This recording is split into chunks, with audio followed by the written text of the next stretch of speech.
Guardo un anhelo que esta hacienda no debería conocer, uno que ha florecido en la sombra de la tragedia.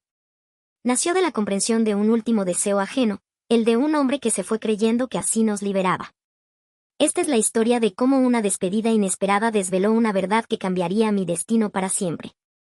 Guardo un anhelo que esta hacienda no debería conocer, uno que ha florecido en la sombra de la tragedia.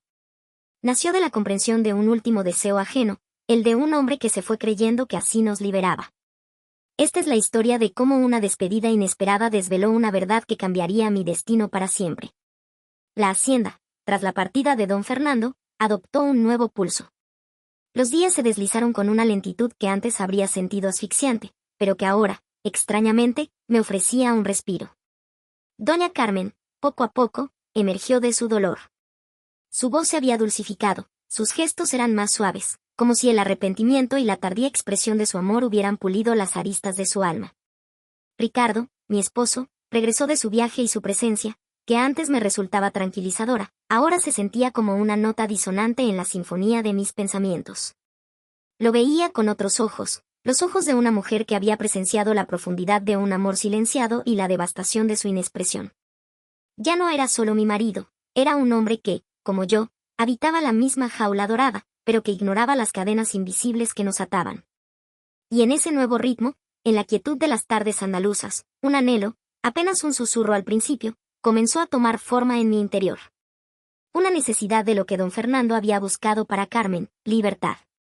Pero una libertad diferente, una que no implicaba la ausencia, sino la presencia plena, la expresión sin censura. El aire denso del invernadero de los chiles besos del diablo, que antes me sofocaba, ahora me envolvía con su calor húmedo, estimulando una sensibilidad nueva en mi piel. Mis manos, ya curtidas por la tierra, no buscaban solo la suavidad de la seda de mis camisones nocturnos, sino el roce de la vida misma, la intensidad de una existencia no vivida. Ricardo, ajeno a mi tormenta interna, retomó su rutina de negocios, sus viajes frecuentes a la ciudad. Sus besos, que antes me reconfortaban, ahora me sabían a costumbre, a un deber más que a un deseo. Su tacto, antes familiar, ahora me parecía distante, desprovisto de la chispa, de la electricidad que había sentido, fugazmente, con don Fernando. Era una verdad incómoda, una traición a la lealtad que le debía, pero no podía negarla. Mis sentidos se habían agudizado, como si el duelo y la revelación de un amor trágico hubieran abierto compuertas en mi alma que yo ignoraba. Empecé a verme en el espejo con una curiosidad que no recordaba. Mi vestido de lino blanco, que se ajustaba a mis curvas, me parecía un lienzo en blanco para una historia aún no escrita, una historia de piel y susurros. Una tarde, mientras el sol se ponía tiñendo el cielo de naranjas y violetas, me encontré de nuevo en el invernadero. El aroma dulce de los azahares se mezclaba con el picor de los chiles, creando una sinfonía embriagadora. Recordé el baile con don Fernando, la forma en que su mano se había deslizado hasta mi cadera, el destello de deseo en sus ojos melancólicos. Aquel instante, que en su momento había desestimado como un simple roce, ahora se revelaba como una premonición. ¿Era aquello lo que don Fernando había callado? Un deseo que, incluso en su final, buscaba liberarse, buscando ecos en mi propia alma. La idea era inquietante, casi pecaminosa, pero innegablemente seductora. El calor del invernadero se intensificó, y sentí un rubor extenderse por mi piel, un calor que no era solo del ambiente. Mis dedos rozaron la hoja áspera de un chile, y un escalofrío me recorrió. La hacienda guardaba secretos, y el más profundo, el más ardiente, parecía estar despertando en mí. La noche llegó, envolviendo la hacienda en un manto de terciopelo oscuro. La cama se sentía inmensa sin Ricardo. Mis sábanas de algodón egipcio, suaves y frescas, no lograban calmar la inquietud que me consumía. El anhelo se había convertido en una llama, débil al principio, pero ahora más insistente, un fuego lento que amenazaba con devorar la placidez de mi existencia. Me levanté, buscando la fresca brisa de la ventana, y mi camisón de seda, una pieza delicada que Ricardo me había regalado, se deslizó por mi cuerpo como una segunda piel, susurrándome promesas de una sensualidad aún por explorar. La hacienda, silenciosa bajo la luna, parecía esperar, como yo, la desvelación de un misterio, el eco de un deseo que había trascendido la muerte. La mañana siguiente al funeral se alzó sobre la hacienda con una luz pálida, casi culpable. El sol, que otras veces teñía los olivos de oro, parecía ahora un ojo entristecido en el cielo.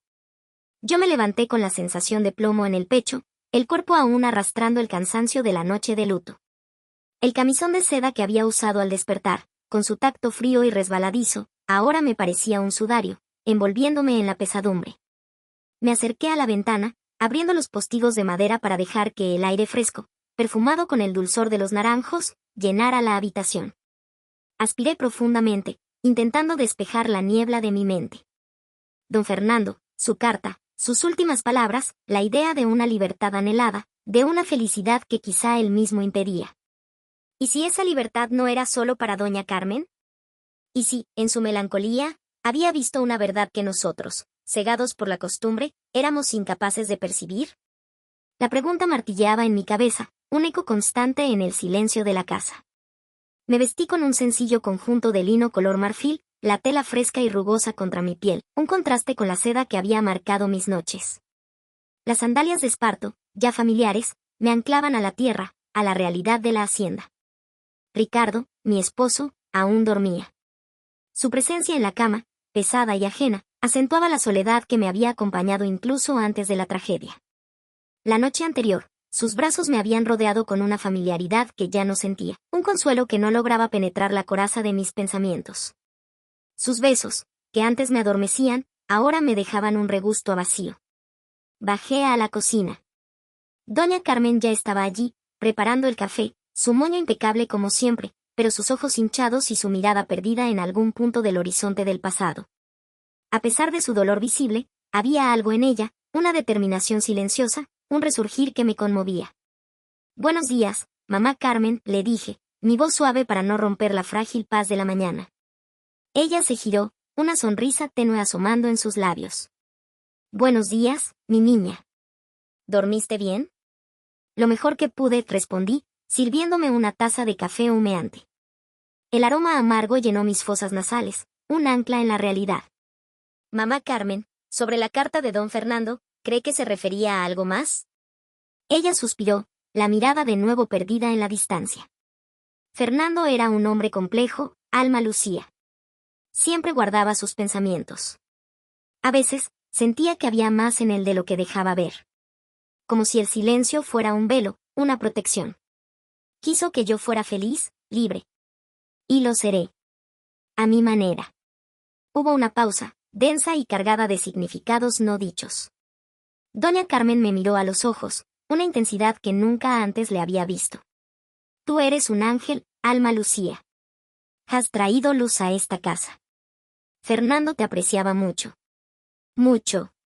Su mano, curtida por años de trabajo, se posó brevemente sobre la mía, un contacto que me sorprendió por su calidez. Un escalofrío de una naturaleza diferente al que sentía con don Fernando me recorrió. Era un escalofrío de complicidad, de una verdad que empezaba a germinar. Ricardo bajó poco después, su presencia llenando la cocina con una energía que me parecía casi ajena. Nos abrazó a ambas, su mano acariciando mi brazo con una posesividad que noté por primera vez. «Tenemos que salir adelante», dijo, su voz firme, pero con un matiz de alivio que no pude ignorar. «¿Qué hay de la herencia?» Papá dejó muchos asuntos sin resolver. Las tierras, la hacienda, todo eso hay que arreglarlo. El pragmatismo de Ricardo me golpeó como un jarro de agua fría. ¿Herencia? ¿Asuntos? ¿Era eso lo primero en su mente? Doña Carmen lo miró, una sombra cruzando su rostro. «No es el momento, Ricardo. No ahora». Su voz tenía una fuerza inusual, un filo de acero.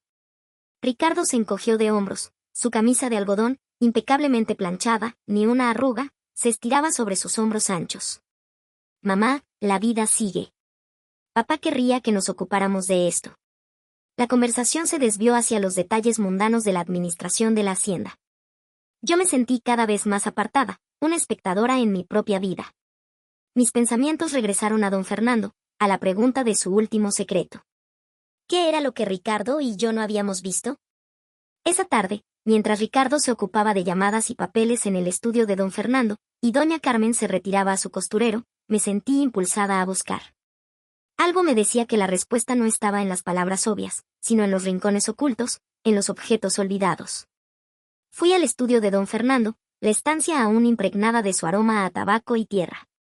Mis dedos recorrieron los lomos de los viejos libros, el tacto rugoso del cuero y